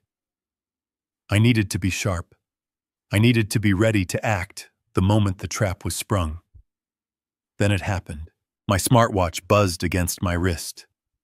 It wasn't a text message. It wasn't an email. It was a sustained rhythmic vibration. The haptic feedback pattern for the upstairs hallway sensor. Motion detected. Zone 2. Master bedroom approach. I snapped my eyes open and looked at the tablet screen. The black and white night vision feed flickered to life. The hallway was gray and grainy, but the figure moving through it was unmistakable. It was Tiffany. She wasn't walking with her usual confident stride. She was creeping, moving on the balls of her feet, trying to be silent. She was wearing her silk pajamas, the ones she thought made her look elegant. But in the ghostly light of the camera, she looked like a phantom. She stopped outside our bedroom door. She looked back toward the stairs, checking the darkness, checking for me. I held my breath, sitting perfectly still in the living room below, watching her, watching for me. She couldn't see me, but I could see the intent in every line of her body. Then I saw what she was carrying. It wasn't a glass of water. It wasn't a medicine bottle. Clutched in her hands, pressed tight against her chest, was a large, fluffy pillow. My heart slammed against my ribs. The poison wasn't working fast enough. Or maybe she just wanted to be sure. Maybe the natural causes narrative needed a little help. She was going to smother Patricia. She was going to press that soft white pillow over my wife's face and hold it there until the struggling stopped. I watched as she reached out and slowly, agonizingly slowly, turned the handle of the bedroom door. The door opened a crack, slicing a beam of darkness into the hallway. She slipped inside the pillow, raised like a weapon. I didn't think. I didn't calculate. The engineer vanished and the husband took over. I launched myself off the sofa, my hand diving underneath to grab the cold steel of the shotgun.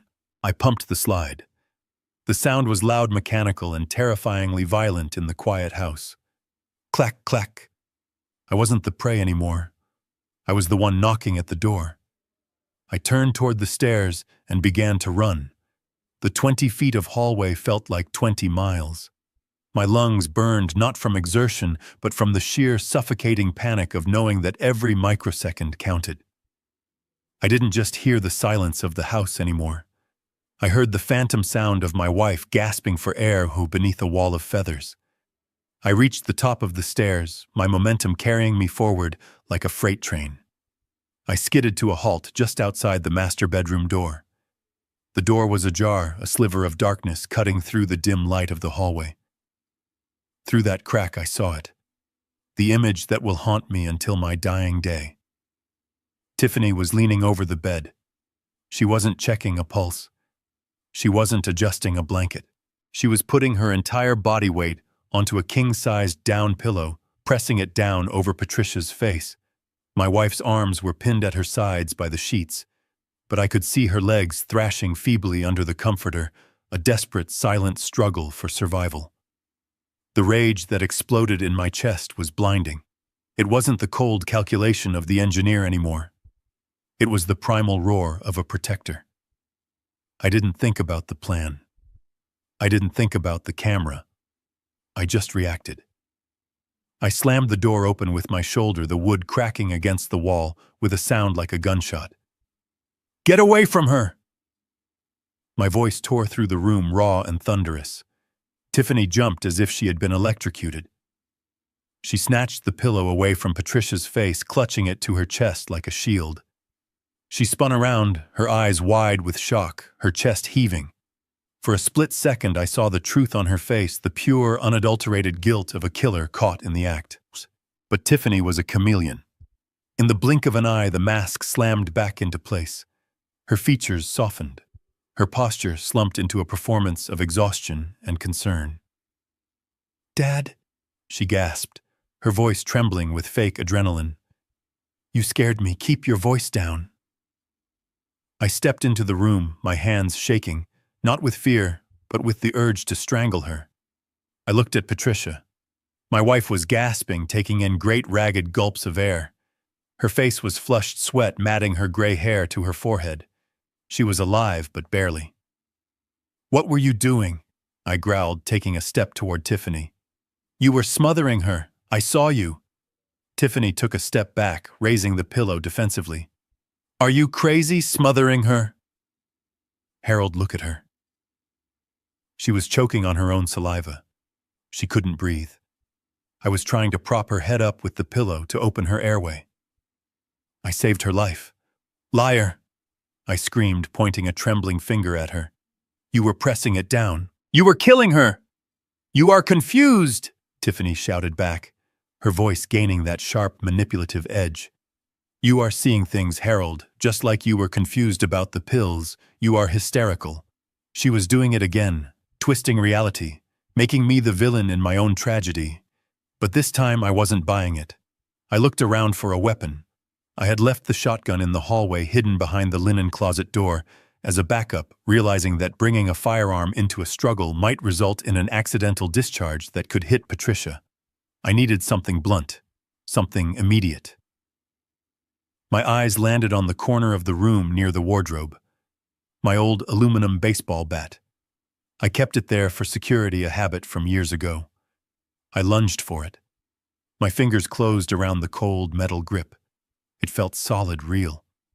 I turned back to Tiffany, raising the bat. "Get out," I warned, my voice dropping to a low, dangerous rumble. "Get out of this house before I break your legs."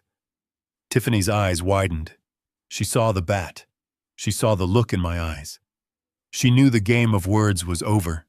She opened her mouth to scream, but before she could, heavy footsteps thundered into the room behind me. It was Brandon. He must have been listening from the guest room, waiting for the signal that the deed was done. Instead, he heard his wife screaming, "Dad! Stop!" Brandon rushed in, his eyes, darting from Tiffany cowering by the bed to me standing there with a baseball weapon. He didn't see a father protecting his mother. He saw a violent old man threatening his wife. "She tried to kill your mother," I yelled at him, not lowering the bat. "She had the pillow over her face." "He's lying, Brandon," Tiffany shrieked, pointing at me. "He's gone crazy. He came in here screaming and grabbed the bat. He's going to kill me. He's having a psychotic break." Brandon looked at me, then at Tiffany. The choice was instantaneous. He chose the lie. He chose the woman who held the keys to his debt. "Put the bat down, Dad," Brandon said, stepping between us. He held his hands up, palms out, but his body was coiled for violence. "Put it down now." "Look at your mother, Brandon," I pleaded, gesturing to Patricia, who was still wheezing on the bed, tears streaming down her face.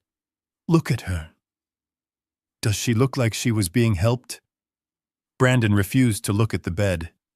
He kept his eyes locked on me. I said, "Put it down." He lunged. It happened so fast. One moment he was standing 5 feet away, the next he was on me. I tried to swing the bat, but not to hit him. I couldn't bring myself to crack my own son's skull. I hesitated. That hesitation was my undoing. Brandon grabbed the barrel of the bat with both hands. He was 35, desperate and fueled by adrenaline.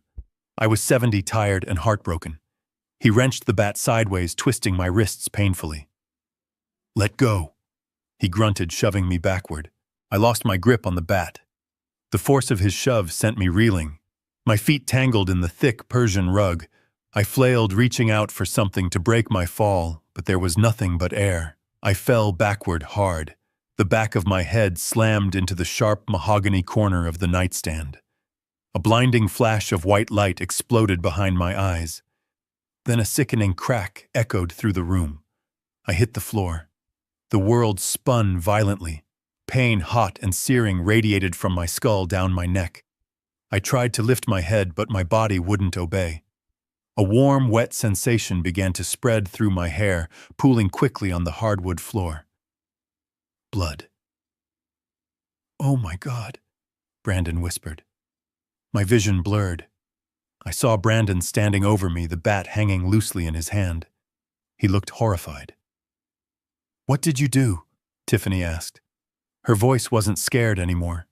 It was cold, calculating. I pushed him," Brandon stammered. "He fell. Is he dead?" I wanted to speak. I wanted to tell them I was alive.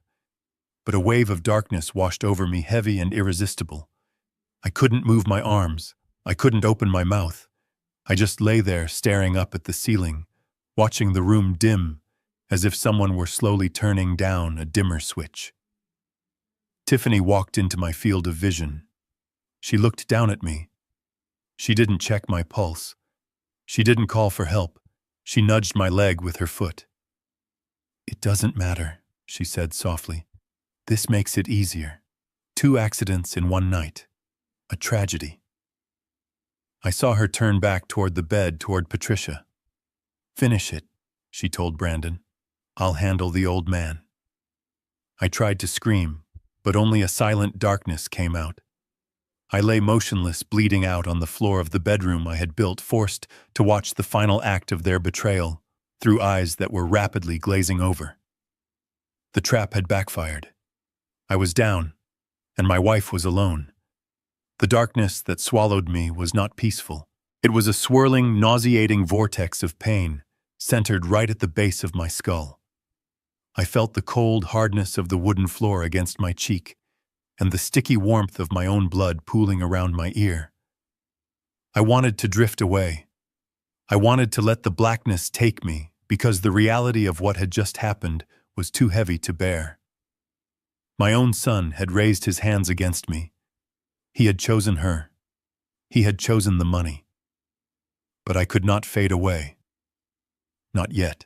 Through the ringing in my ears, I could hear them. Their voices sounded distant, distorted, as if they were speaking underwater, but I forced my brain to focus, to latch onto the words. I had to know if I was dying. I had to know if my wife was next. "I killed him. Oh God, Tiffany, I killed him." It was Brandon. He sounded like a child, hyperventilating, his breath coming in short, jagged gasps. I felt hands on my body, shaking hands. He was grabbing my shoulder, trying to turn me over, but he was too weak, too panicked to get a grip. "Don't touch him," Tiffany's voice was a whip crack in the room. "Leave him exactly where he is." "But he is not moving," Brandon cried out. He scrambled closer, and I felt 2 trembling fingers press against the side of my neck. I forced myself to remain limp. I forced my breathing to be shallow, barely moving my chest. I had to play dead to save the living. "There is a pulse," Brandon whispered, his voice trembling with a mix of relief and terror. "It is weak, but it is there. He is alive, Tiff. We have to call an ambulance. Maybe he just has a concussion. If we call now, we can say he slipped on the rug. We can fix this." I waited for the agreement. I waited for the tiny sliver of humanity to show itself in my daughter-in-law. Instead, I heard a sigh. It was a long, exasperated sound, the sound of a parent disappointed in a slow child. "You are so stupid," Tiffany said. Her voice had changed. It was no longer shrill or panicked. It was terrifyingly calm. It was the voice of a surgeon deciding where to cut. "Look at him. He is 70 years old. He hit his head on solid mahogany. Even if he wakes up, he saw everything. He knows about the pills. He knows about the pillow. If he wakes up, you go to prison for assault, And attempted murder. I go to prison as an accomplice. Is that what you want? Do you want to be locked in a cage with the kind of men you owe money to? I heard Brandon shuffle backward, the floorboards creaking. No, he whispered. No, please. Then stop talking about ambulances, Tiffany commanded. This is not a problem, Brandon. This is a gift. This is the solution we have been praying for. What do you mean? Brandon asked. Tiffany walked around my body. I could hear her footsteps slow and deliberate. She stopped near my head. I could smell the metallic tang of blood mixing with her expensive perfume.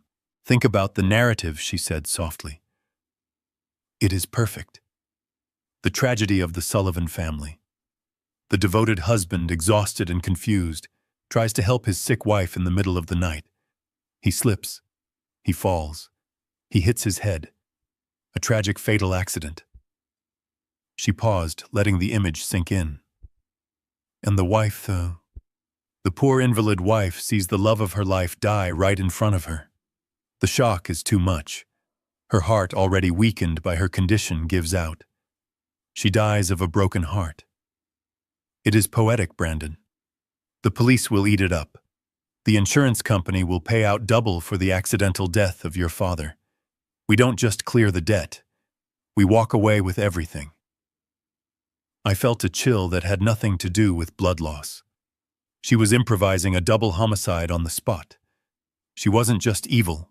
She was efficient. But Mom is still alive, Brandon stammered. She is just watching us. I fought the urge to open my eyes. I knew Patricia was there, paralyzed on the bed, unable to scream, unable to look away. She was watching her husband bleed out while her daughter-in-law planned her execution. The thought of her terror gave me a surge of adrenaline that cleared the fog in my brain. Not for long, Tiffany said. I heard the rustle of fabric. She was moving back toward the bed. She is already halfway there. Tiffany continued, her voice moving away from me. The drugs have slowed her heart. The shock of seeing you attack your father probably did the rest. I am just going to help her along. It will be quick. A little pressure on the carotid artery. It leaves less evidence than the pillow.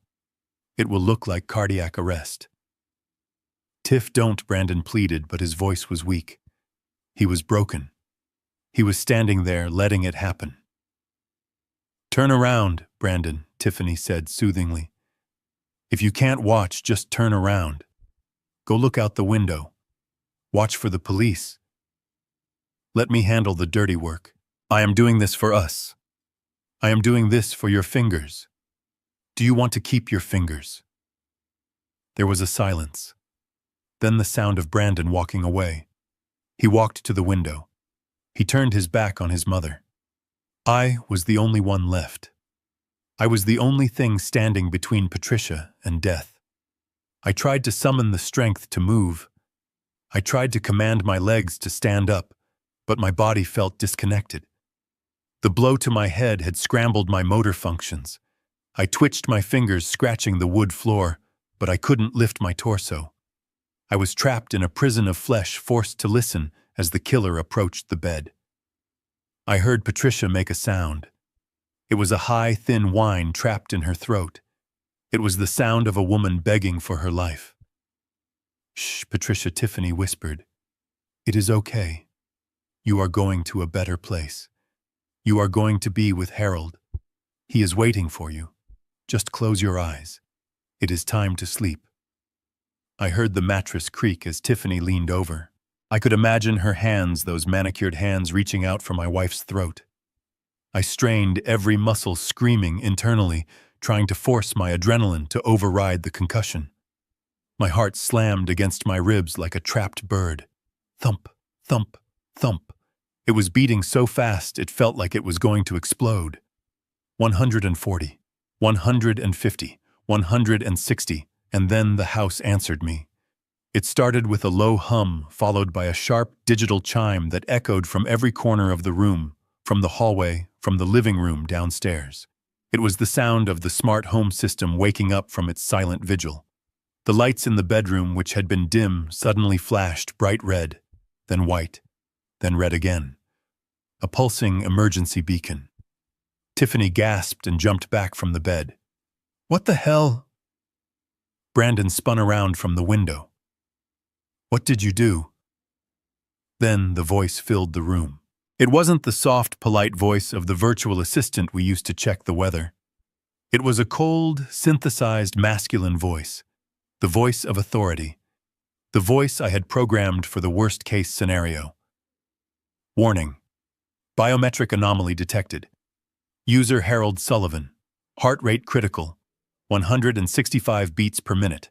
Trauma pattern identified. Tiffany looked around wildly, her eyes wide with confusion. "Turn it off, Brandon, turn it off!" She didn't understand. She couldn't turn it off. The system wasn't just reacting, it was executing a protocol. The voice continued louder this time, drowning out Brandon's panicked whimpering. Emergency protocol alpha initiated, silent alarm disabled, active broadcast engaged, live audio and video feed established with Seattle Emergency Dispatch and cloud server backup. Tiffany froze. Her face went white. "Live feed." Location confirmed, the robot voice announced relentlessly. 1942 Lakeview Drive.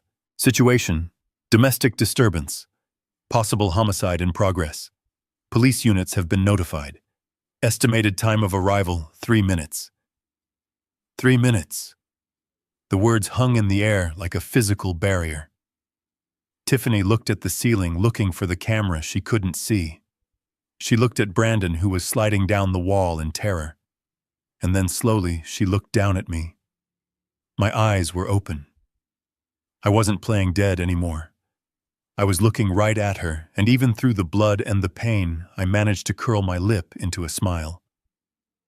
"I told you." I rasped, my voice weak but audible in the sudden silence between the sirens that were beginning to wail in the distance. "I told you I wasn't senile." Tiffany stared at me, the blood draining from her face until she looked like a wax figure. The realization hit her with the force of a freight train. The camera wasn't just recording, it was broadcasting. The police weren't just coming. They were already watching. Every word she had said about staging the accident, every threat, every step she took toward Patricia. It was all gone. It was all out there. She backed away from the bed, her hands trembling uncontrollably. "No," she whispered. "No, this isn't real."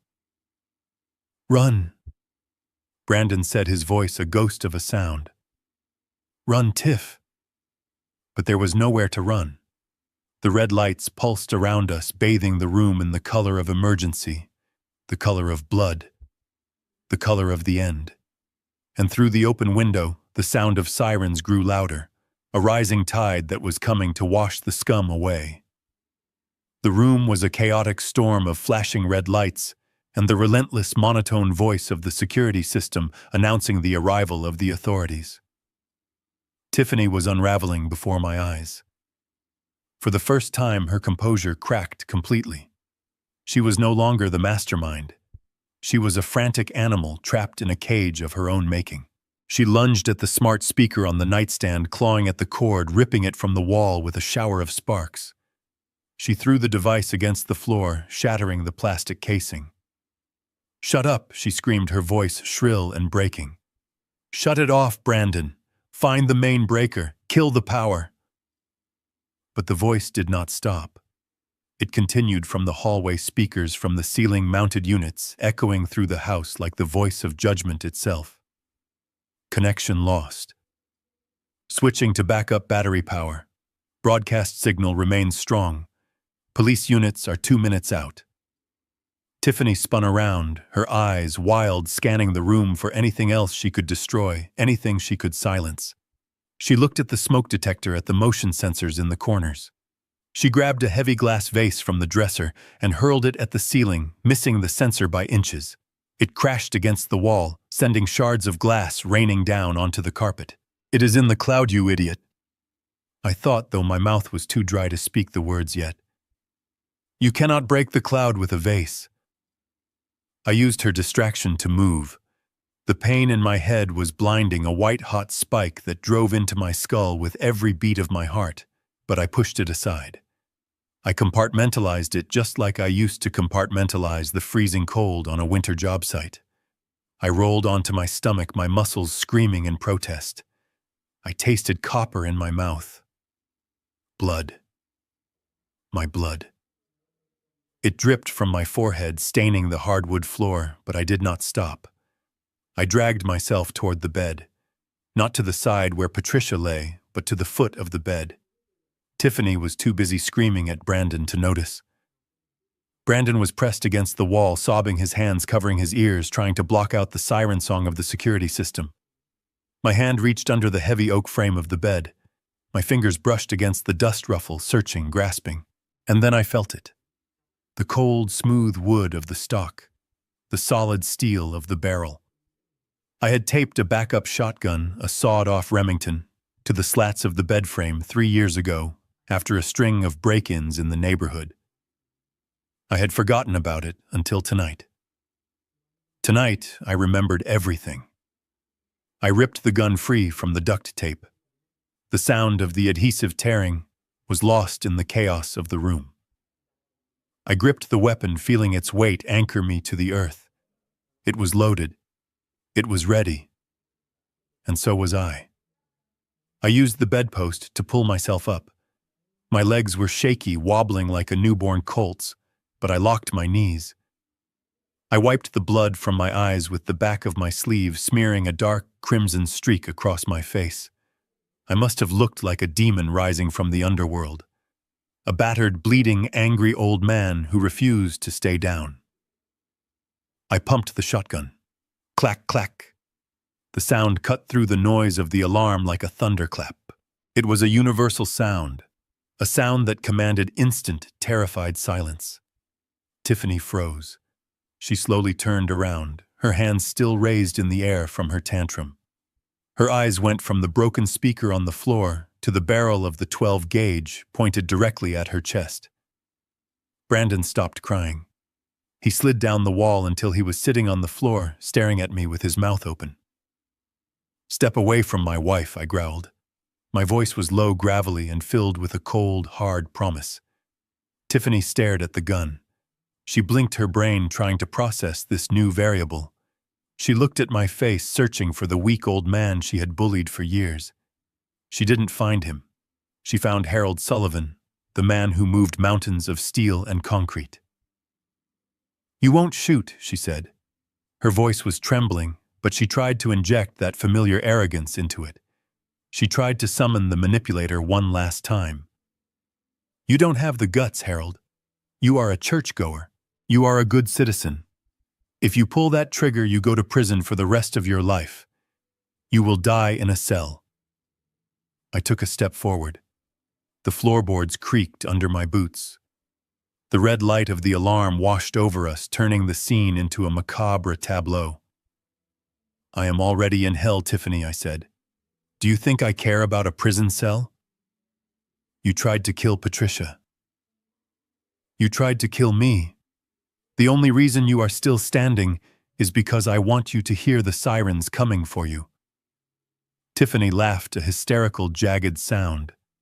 "There are no sirens, Harold. It is just your stupid machine making noise. You are bluffing. You are just a pathetic old man with a toy." She took a step toward me. She was gambling. She was betting her life on the idea that I was too civilized to put a hole in her chest. "Shoot me then," she screamed, spreading her arms wide, challenging me. "Go ahead. Shoot me, make yourself a murderer, then Brandon gets everything anyway." I didn't flinch. I didn't lower the gun. But I didn't fire. I didn't need to. I had a weapon far more powerful than gunpowder. I took my left hand off the pump and pointed a single blood-stained finger toward the ornate crystal chandelier hanging above the bed. Hidden among the crystals, blinking with a tiny rhythmic blue light that was almost invisible against the glare, was the high-definition, wide-angle lens I had installed last Christmas to monitor Patricia's sleep apnea. Tiffany followed my finger. She squinted, looking at the light. Say hello to the audience, daughter-in-law, I said, my voice cutting through the room with deadly precision. Tiffany looked back at me, confused. What, you aren't just arguing with me, Tiffany? I continued, a grim smile touching my lips. That camera is live. It is broadcasting to my private Facebook feed. It is broadcasting to the cloud. And right now, according to the notification I got on my watch before I hit the floor, there are over 5,000 people watching you. Tiffany's face went slack. Her mouth opened, but no sound came out. 5,000 witnesses, I said, savoring every syllable. They saw you with the pillow. They heard you tell Brandon to let me die. They heard you plan the insurance fraud. They heard it all. My lawyer is watching. The neighbors are watching. And I am willing to bet the police dispatchers are watching too. Tiffany looked at the camera, then back at me. The arrogance evaporated, leaving behind a hollow, terrified shell. She realized that she couldn't talk her way out of this. She couldn't gaslight 5,000 people. The narrative she had carefully constructed about the senile father and the tragic accident had just been broadcast as a cold-blooded murder plot to the entire world. No, she whispered. No, you are lying. Check your phone, I said. Go ahead. Check the live stream. See the comments. They are calling for your head, Tiffany. She didn't move. She couldn't move. The weight of the exposure crushed her. She collapsed to her knees, not in prayer, but in defeat. She covered her face with her hands, trying to hide from the unblinking eye of the camera, trying to hide from the truth. Brandon looked at his wife, then at the camera.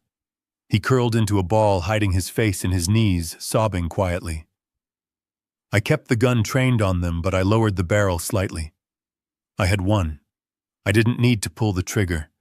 I had destroyed them with the truth. And then, cutting through the synthesized voice of the alarm, cutting through the sound of Brandon's weeping, came the sound I had been waiting for. Wail, wail, wail. It started faint, a distant cry in the night, but it grew louder with every second. The rising and falling scream of sirens. Not one, not two, but a fleet of them. They were turning onto our street. The cavalry had arrived. The blue lights would be dancing on the front lawn in seconds. I looked at Patricia. She was still paralyzed, but her eyes were open.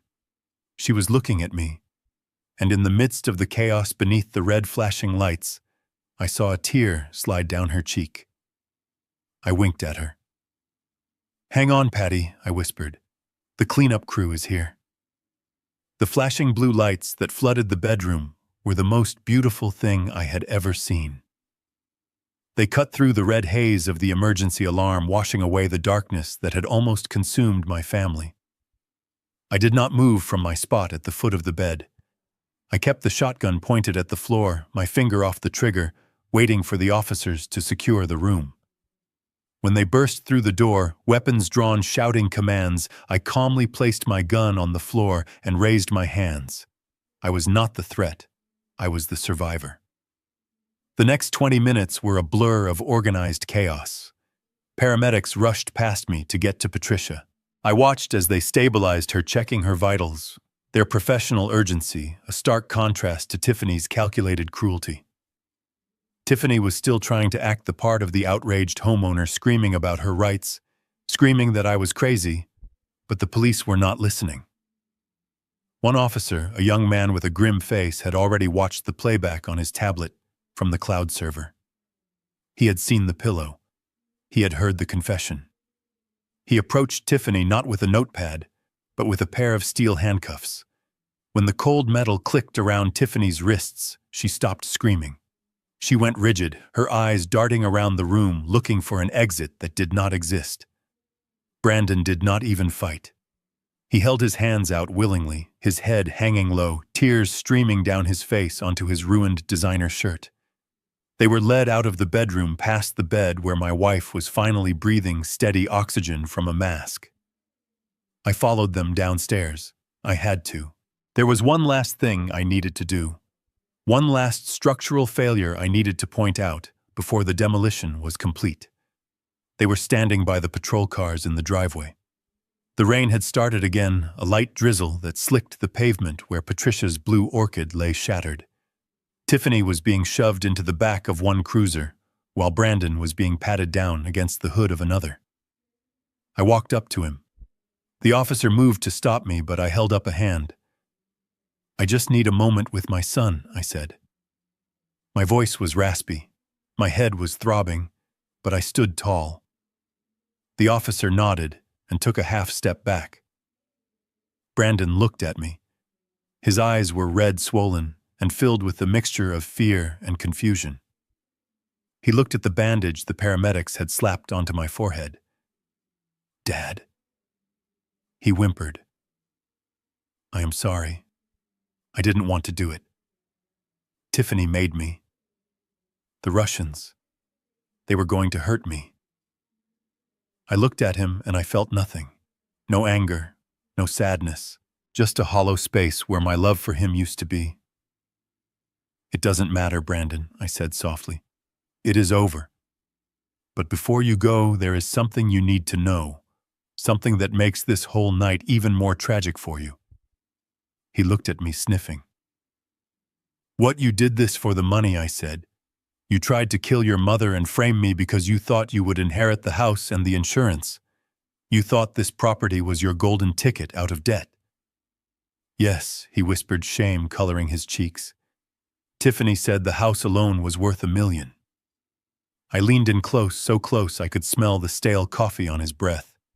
I wanted Tiffany to hear this too. I raised my voice just enough so it would carry to the open window of the cruiser where she sat. "You should have asked me about my finances, son," I said. "I sold this house 5 years ago." Brandon frowned. "What? No, you didn't. We are standing in it."